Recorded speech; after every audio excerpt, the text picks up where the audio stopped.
Topic वही है जो हम पिछले वीक से कंटिन्यू कर रहे हैं, organic reagent used in inorganic analysis. जो आज हम टॉपिक पढ़ेंगे, 3 रिएजेंट्स के बारे में आज हम पढ़ेंगे। First one is pyrogallol. अच्छा जी, पायरोगैलोल इज 1,2,3 ट्राईहाइड्रोक्सी बेंजीन। ये क्या है कि 1,2,3 ट्राई हाइड्रोक्सी बेंजीन। जैसे कि आप यहाँ इसके स्ट्रक्चर में भी देख सकते हैं कि बेंजीन रिंग है और इस पे 3 हाइड्रोक्सिल ग्रुप जो है वो अटैच हैं। इस तरह के दूसरे अल्कोहल जो है वो भी मौजूद हैं, जो कि पोजीशन चेंज होने की वजह से वो डिफरेंट रिएजेंट है और उनके नाम भी डिफरेंट है। अच्छा, it is one of the 3 isomeric benzene triols with the formula C6H3OH whole 3। तो जैसे अभी मैंने बात को रिपीट किया है कि ये जो बाकी इसके 3 आइसोमेरिक फॉर्म्स हैं बेंजीन ट्रायोल्स के, अल्कोहल्स हैं ये, तो ये उनमें से एक फॉर्म है या एक रिएजेंट है। It was first prepared by Scheele in 1786 by heating the gallic acid। तो सबसे पहले जो है इसको गैलिक एसिड के थ्रू प्रिपेयर किया गया था। और गैलिक एसिड के थ्रू इसकी प्रिपरेशन कैसे है कि इसको जो है गैलिक एसिड को हीट अप किया गया था और हीटिंग की वजह से इसकी डी कार्बोक्साइलेशन हुई। कार्बोक्सिलिक एसिड ग्रुप जो है वो इसमें से रिमूव हो गया कार्बन डाइऑक्साइड के फॉर्म में, और एज अ रिजल्ट हमारे पास पायरोगैलोल रिएजेंट बना। Heating induces carboxylation, thus gallic acid is converted into the pyrogallol. अच्छा, यहाँ पे आप इसका 3 डायमेंशनल स्ट्रक्चर भी देख सकते हैं, जिसमें कि आपको नजर आएगा कि बेंजीन रिंग जो है वो एक प्लेन में मौजूद है, जबकि इसके हाइड्रोक्सिल ग्रुप जो है वो आउट ऑफ प्लेन है। ठीक है, क्योंकि इसमें जो ऑक्सीजन है वो sp3 हाइब्रिडाइजेशन में मौजूद है। इसके 2 लोन पेयर ऑफ इलेक्ट्रॉन हैं, जो कि वेस्पर थ्योरी के मुताबिक स्पेस लेने की वजह से 109.5 एंगल से रिड्यूस होके 104.5 एंगल तक आ जाते हैं, और हमारे पास इसका जो प्रॉपर एक स्ट्रक्चर होता है 90 का एंगल, उससे ये स्ट्रक्चर डिस्टॉर्ट हो जाता है। चलें जी, आगे चलते हैं। Pyrogallol, it is a white water soluble solid which turns brownish or brown on contact with air due to its sensitivity toward oxygen। अच्छा जी, इसका कलर जो है इसमें क्रिस्टलाइन सॉलिड का कलर वाइट होता है, और ये इसके अलावा वाटर सॉल्युबल सॉलिड है।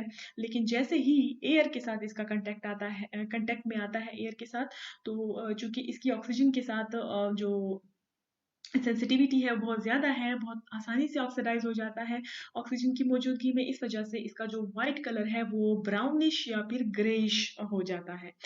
When in alkaline solution, it absorbs oxygen from the air, turning brown from a colourless solution. ठीक है जी, अगर हम इसका अल्कलाइन सोल्यूशन लें जो शुरू में कलरलेस होगा, लेकिन जैसे ही एयर के साथ इसका कंटेक्ट आएगा, एयर से ये ऑक्सीजन को एब्जॉर्ब कर लेगा, तो साथ इसका कलरलेस सोल्यूशन जो है वो ब्राउन में कन्वर्ट हो जाएगा। It can be use in this way to calculate the amount of oxygen in the air. ठीक है, अच्छा, अब इसकी इसी प्रॉपर्टी की वजह से, यानी ऑक्सीजन की तरफ इसकी सेंसिटिविटी की वजह से, इसको ऑक्सीजन की क्वांटिटी को कैलकुलेट करने के लिए या मेजर करने के लिए या उसकी डिटर्मिनेशन के लिए इस्तेमाल किया जाता है। देखिए यहाँ से, it can be used in this way to calculate the amount of oxygen in the air, notably via use of the Orsat apparatus. ठीक है जी, तो इस एपरेटस के थ्रू ऑक्सीजन की क्वांटिटी को मेजर करने के लिए हम पायरोगैलोल का यूज करते हैं। अच्छा जी, कुछ इसका एंशिएंट यूज है कि पहले ज़माने में इस रिएजेंट को किस तरह यूज़ किया जाता था। ज़ाहिर बात है काफ़ी पुराना रिएजेंट है ये। तो in ancient time it was used as a hair dye, but due to its toxicity it is not used nowadays. ठीक है, तो पिछले ज़माने में इसकी नेचर की वजह से इसको एज अ डाई के तौर पर यूज़ किया जाता था, लेकिन बाद में इसकी टॉक्सिक नेचर के बारे में अंदाज़ा हुआ, तो फिर इसका यूज़ जो है एज अ डाई बैन हो गया। It was a popular photographic developing agent in 19 and early 20th century. ठीक है, इवन इसको अर्ली 19 एंड 20th सेंचुरी में जो है as a photographic developing agent के तौर पर भी इस्तेमाल किया जाता रहा है, लेकिन अब इससे ज़्यादा बेहतर डेवलपिंग एजेंट मौजूद हैं, तो इसका यूज़ जो है वो ख़त्म हो गया है। अच्छा, आगे देखिए जी, pyrogallol is a powerful reducing agent. तो ये पावरफुल रिड्यूसिंग एजेंट भी है। ठीक है, नेक्स्ट इसकी प्रॉपर्टी क्या है? अब इसको हम इस्तेमाल करते हैं पायरोगैलोल रेड जो है ख़ासकर, क्योंकि पर्टिकुलरली इसका कोई मेटल एस्टिमेशन या एनालिटिकल उसमें कोई रोल ऐसा नहीं हुआ नहीं है, लेकिन इसके जो सब्स्टिट्यूएंट हैं, खासकर जो पायरोगैलोल रेड, इस पे बहुत सारे आर्टिकल्स मौजूद हैं और बहुत सारा काम इस पे जो है शुरू है, और इसको मेटल की एस्टिमेशन के लिए या एनालिटिकल एस्टिमेशन के लिए इस्तेमाल किया जाता है, जिसमें कि पायरोगैलोल जो रिएजेंट है उसमें ब्रोमो ग्रुप की जो है सब्स्टिट्यूशन होती है, और इसका नाम कॉमन नेम जो है इसको पायरोगैलोल रेड कहा जाता है। चलिए जी, it is used for the analytical estimation of different metal and ions, for example nitrate and nitrite. ठीक है, तो इसके लिए हम यूजुअली इसको इस्तेमाल करते हैं। इसके अलावा कुछ और कॉमन मेटल्स हैं, उनके लिए भी इस्तेमाल किया जाता है इसको। In case of nitrate, a majority of the applications for its determination are based on the copperized cadmium और कैडमियम कोटेड जिंक रिडक्टर कॉलम। ठीक है, तो अगर हम नाइट्रेट के केस में इसकी एस्टिमेशन या देखें कि किस तरह हम इसकी डिटर्मिनेशन करते हैं, नाइट्रेट की डिटर्मिनेशन करते हैं, तो इसमें जो है नाइट्रेट के केस में कॉपराइज कैडमियम या फिर कैडमियम कोटेड जिंक एक रिडक्टर कॉलम होता है, जिसमें कि कैडमियम जिसमें कि कॉपराइज कैडमियम या फिर जो है कैडमियम कोटेड जिंक का रिडक्टर लगा हुआ होता है। अच्छा जी, तो which are generally used for reducing nitrate to the nitrite. तो इनका काम क्या होता है कि ये नाइट्रेट को नाइट्राइट में चेंज कर देते हैं। अच्छा, after formation of colour specific reagent are added and nitrate is determined from difference between the total nitrite and nitrate concentration। ठीक है जी, तो एक बार जब नाइट्रेट जो है वो नाइट्राइट में रिड्यूस हो जाएगा, तो उसके बाद कलर चेंजेस के थ्रू अंदाजा लगा सकेंगे हम, स्पेसिफिक रिएजेंट को इसमें साथ में ऐड किया जाएगा, तो कंसंट्रेशन से हम अंदाजा लगा सकेंगे कि हमारे पास जो है नाइट्राइट है या नाइट्रेट है। चलिए जी, आगे चलते हैं। नेक्स्ट टॉपिक है हमारा नाइट्रोन। नाइट्रोन जो है इसका स्ट्रक्चर आप देख सकते हैं, थोड़ा सा डिफिकल्ट सा स्ट्रक्चर है इसका। नाइट्रोन is a yellow solid which is insoluble in water but fairly soluble in acetic acid. Water में इनसॉल्युबल है, लेकिन एसिटिक एसिड में ये काफी हद तक सॉल्युबल है, काफी बेहतर सॉल्युबिलिटी है इसकी। अच्छा, it has a complex structure which is represented below. जैसे आप देख भी सकते हैं, अगर आप इस स्ट्रक्चर को थोड़ा सा देखें, आप गौर करें इस पे, आपको यहाँ पे एक हम कह सकते हैं कि 5 मेंबर्ड रिंग नजर आएगी, और इसके अलावा यहाँ पे एक ब्रिज भी लगा हुआ है। और अगर फर्दर आप देखें तो इसका काफी 3 डायमेंशनल स्ट्रक्चर काफी ह्यूज है। ये जो है आपको C6H5 बेंजीन रिंग है, और यहाँ पे भी है बेंजीन रिंग, और यहाँ पे भी बेंजीन रिंग। ठीक है, इसके अलावा इसमें 4 जो है नाइट्रोजन के एटम हैं रिंग के अंदर और ब्रिज के अंदर। चलें आगे चलते हैं। नाइट्रॉन्स। अच्छा, नाइट्रॉन्स को कहाँ कहाँ पे इस्तेमाल किया जाता है, क्या जो है इसकी एनालिटिकल एप्लीकेशन है। तो सबसे पहले जो है एस्टिमेशन ऑफ नाइट्रेट, इसको एस्टिमेशन ऑफ नाइट्रेट्स के लिए हम इस्तेमाल करते हैं। It is an excellent reagent for the quantitative estimation of nitrate. ठीक है, अगेन इसको भी हम नाइट्रेट की एस्टिमेशन के लिए इस्तेमाल करते हैं। अच्छा, it form a sparingly soluble crystalline precipitate with nitrate ion in the presence of acetic acid or sulfuric acid। तो जैसे हमने शुरू में डिस्कस किया था कि एसिटिक एसिड में इसकी सॉल्युबिलिटी काफी ज्यादा होती है, इस वजह से इसका जो हम रिएजेंट है, रिएजेंट जो है वो भी 5% एसिटिक एसिड के सोल्यूशन में बनाते हैं या फिर सल्फ्यूरिक एसिड में बनाते हैं। और इसकी मौजूदगी में यानी कि एसिटिक एसिड की मौजूदगी में नाइट्रेट आयन जो है वो इस नाइट्रॉन के साथ प्रेसिपिटेट आउट हो जाते हैं। तो इस तरह उनकी जो है फर्दर क्वांटिटेटिव एनालिसिस में उसको इस्तेमाल किया जाता है। अच्छा, एस्टिमेशन ऑफ अदर ग्रुप्स, जैसे कि नाइट्रेट को करते हैं इस तरह कुछ और ग्रुप्स हैं उनको भी हम इसी तरह estimate कर सकते हैं नाइट्रॉन के through. It also act as a reagent for quantitative determination of perchlorate, perrhenates, tetrafluoroborates and tungstates। ठीक है, इन ग्रुप्स की एस्टिमेशन के लिए नाइट्रॉन्स को इस्तेमाल किया जाता है क्वांटिटेटिव तरीके से, यानी कि जो नाइट्रॉन रिएजेंट है वो इनके साथ रिएक्ट करके इनके प्रेसिपिटेट बनाएगा या इनके कॉम्प्लेक्सेस बनाएगा जो कि प्रेसिपिटेट आउट हो जाएंगे, जिसकी फर्दर एस्टिमेशन की जा सकती है ग्रेविमेट्रिक एनालिसिस के थ्रू। अच्छा, फर्दर देखेंगे anions like bromide, iodide, chlorate, ठीक है, और थायोसाइनेट, हाँ जी, एंड क्रोमेट। ठीक, they interfere in the analysis, which interfere in the analysis can be removed by normally can be removed normally before proceeding with the reagent। तो ये जो हमारे पास anions मौजूद है ये क्या करते हैं कि जब हम नाइट्रॉन का सोल्यूशन यूजुअली इस्तेमाल करते हैं तो हमारे सोल्यूशन में इंटरफेरेंस काज करते हैं।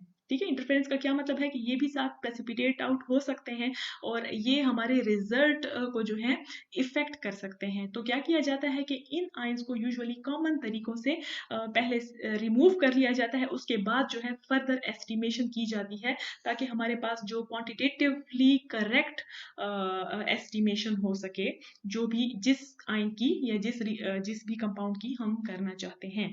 अच्छा, लास्ट में देखते हैं कि सोल्यूशन इसका किस तरह है। 10% solution of reagent in a 5% acetic acid is generally applied। Usually इसको कैसे प्रिपेयर किया जाता है कि 5% हमारे पास एसिटिक एसिड होता है और इस तरह हमारे पास जो 10% सोल्यूशन है रिएजेंट का वो बनाते हैं, यानी कि बाकी हम कुछ और इसमें ऐड करते हैं के अलावा। नेक्स्ट देखें। अच्छा जी, सेलिसाइल एल्डोक्साइन। हाँ जी, सेलिसाइल एल्डोक्साइन जो है ये अब हमारे पास ऑक्साइम होता है सेलिसाइल एल्डिहाइड का। ठीक है, सेलिसाइल एल्डिहाइड का जो स्ट्रक्चर है एल्डिहाइड का, सेलिसाइल एल्डिहाइड का, वो कुछ इस तरह होता है। ठीक है, हमारे पास ये एक एल्डिहाइड है जबकि जो ऑक्साइम ग्रुप है वो ये वाला ग्रुप है। ठीक है, ये ग्रुप इस तरह की अगर इसकी कनेक्टिविटी हो तो इस ग्रुप को हम ऑक्साइम ग्रुप कहते हैं। तो अगर हम सेलिसाइल एल्डिहाइड के इस ग्रुप को रिप्लेस कर दें इस ऑक्साइम ग्रुप के साथ तो हमारे पास जो रिएजेंट बन रहा है उसको हम कहते हैं सेलिसाइल एल्डोक्साइम। अच्छा, it is a white crystalline solid having a melting point of 57 degree centigrade and it is sparingly soluble in water। water में solubility इसकी जो है थोड़ी सी कम है, sparingly soluble है। The reagent is unstable in solution form and should be used within 72 hours। ठीक है, ये सोल्यूशन जो है इसकी स्टेबिलिटी कम होती है, यानी जैसे ही आप ये रिएजेंट बनाएंगे तो आपने इसको फौरन से इस्तेमाल करना है, यानी इसकी जो रिएक्टिविटी है या इसकी जो लाइफ है वो 72 आवर्स तक है। उसके बाद इसमें जो है डिकम्पोजिशन स्टार्ट हो जाती है, तो आप इसको फर्दर एज अ रिएजेंट इस्तेमाल नहीं कर सकते। अच्छा, इसका सोल्यूशन हम कैसे बनाते हैं। 5% solution of it in 50% ethyl alcohol is employed as a reagent. यानी आपने इसका सोल्यूशन किस चीज में बनाना है, इथाइल अल्कोहल में हम इसका सोल्यूशन बनाते हैं और अगर 50% हमारे पास इथाइल अल्कोहल हो तो 5% सोल्यूशन हम इसका प्रिपेयर कर सकते हैं। नेक्स्ट स्लाइड की तरफ चलते हैं।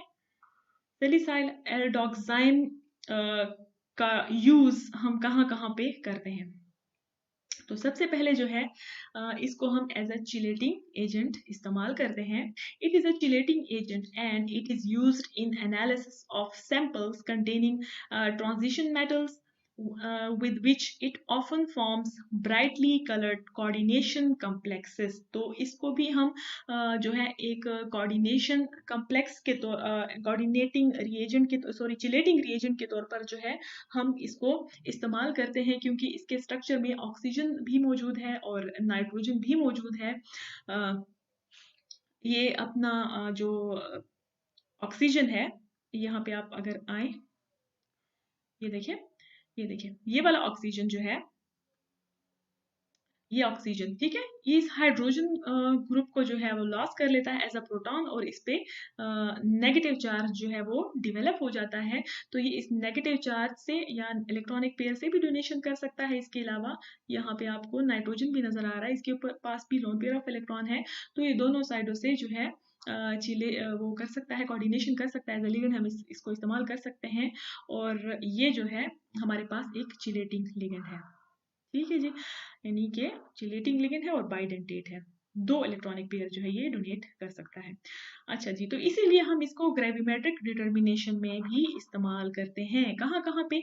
It can be use to selectively precipitate metal ions for the gravimetric determination।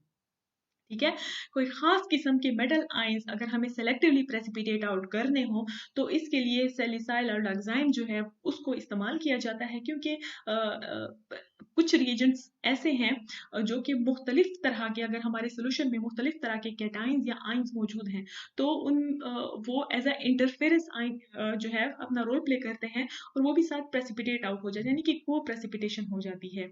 ठीक है, तो अगर हमें किसी खास मेटल को प्रेसिपिटेट आउट करना हो, जिसके साथ सेलिसाइल और डाइऑक्साइड जो है वो रिएक्ट कर सकता है या उसकी डिटर्मिनेशन के लिए इस्तेमाल होता है, तो इस केस में हम पर्टिकुलरली सेलेक्टिवली जो है इस्तेमाल करते हैं सेलिसाइल एंड डाइऑक्साइड को। फॉर एग्जाम्पल आगे अब हम इसके एग्जाम्पल देखेंगे। फिलहाल इसकी एक और एप्लीकेशन देख लें कि एक्सट्रैक्शन ऑफ मेटल। इसको जी एक्सट्रैक्शन ऑफ मेटल में भी कुछ केसेस में इस्तेमाल किया जाता है। Cell oxides are used in the extraction and separation of the metals from their ores। ठीक है, और से किसी मेटल की सेपरेशन के लिए भी हम इसको इस्तेमाल करते हैं। सेल ऑक्साइड्स क्या है? सेल ऑक्साइड्स जो ये मेटल के साथ अपने कॉम्प्लेक्सेस बना लेते हैं। In one application of the hydrometallurgy, copper plus 2 ion is extracted into organic solvents as its cell oxime complex। ठीक है, जैसे ये नीचे एग्जांपल भी दी हुई है, स्ट्रक्चर दिखाया हुआ है कि ये जो हमारे पास है, यहाँ से अगर मैं आपको दिखाऊं, ये, हाँ जी, ये हमारे पास एक सेल सेलिसाइलिक एल्डोक्साइम है, ठीक है, और ये यहाँ से दूसरा है। ठीक, तो ये देखिए, आपका ये हाइड्रोक्सिल ग्रुप जो था, जिसका हाइड्रोजन लॉस हो गया है, ठीक है, और ये हमारे पास ऑक्साइम ग्रुप है, यहाँ से देख लीजिए, ये वाला ऑक्साइम ग्रुप है, और ये वो ऑक्सीजन है जिसका हाइड्रोजन जो है वो एज अ प्रोटॉन लॉस हो गया है। तो देखें, चार साइडों से इसको कोऑर्डिनेशन हो रही है, यानी एक ऑक्साइम ग्रुप जो सेलिसाइल ऑक्साइम ग्रुप जो है वो दो इलेक्ट्रॉनिक पेयर जो है डोनेट कर रहा है नाइट्रोजन से और ऑक्सीजन से। फर्दर इसको हम देखते हैं।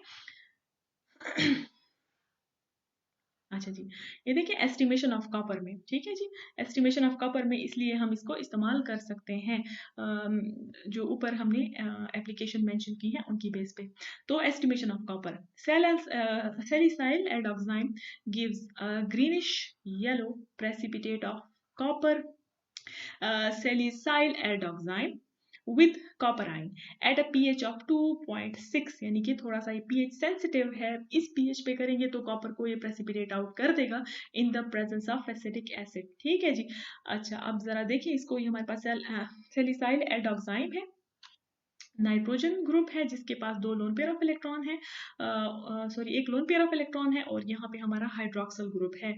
तो अगर इसको हम इस तरह दिखाएं, ये हाइड्रोजन, ठीक है, इलेक्ट्रोनेगेटिविटी की वजह से ऑक्सीजन ये इलेक्ट्रॉनिक पेयर अपनी तरफ ले लेगा, और हाइड्रोजन जो है वो यहाँ से एज अ प्रोटॉन, ये देखिए प्रोटॉन रिलीज हो गया है। तो हमारे पास यहाँ पे नेगेटिव चार्ज था इसके ऊपर। अब क्या होगा, कॉपर हमारे पास सॉल्यूशन में +2 ऑक्सीडेशन स्टेट में मौजूद है, तो नाइट्रोजन इसको डोनेशन कर रहा है, साथ में ऑक्सीजन भी कर रहा है। तो 2 का क्या मतलब है कि 2 मोलर है, यानी 2 रेशो में हम इसको इस्तेमाल करेंगे। अच्छा देखिए ऊपर भी यही चीज़ मैंने दिखाई थी, ये वही कॉम्प्लेक्स है। उसी तरह का देखिए, ये एक हमारे पास ग्रुप है सेलिसाइल एंडोक्साइम का, और ये दूसरा ग्रुप है जो कि कॉपर के साथ चिलेशन जो है वो कर रहा है। अच्छा आप देखिए कॉपर के अलावा निकल के साथ भी जो है ये रिएक्ट कर सकता है और इसको प्रेसिपिटेट आउट कर सकता है, लेकिन यहाँ पे देखें पीएच जो है चेंज है, 3.3 पीएच पे ये इसको प्रेसिपिटेट आउट करेगा। अच्छा जी, चलें आज का टॉपिक यहीं पे ख़त्म होता है। कल इंशाल्लाह जो बाकी बचे हुए रिएजेंट्स हैं उनको डिस्कस करेंगे। चलें जी, मेरी तरफ से अल्लाह हाफ़िज़।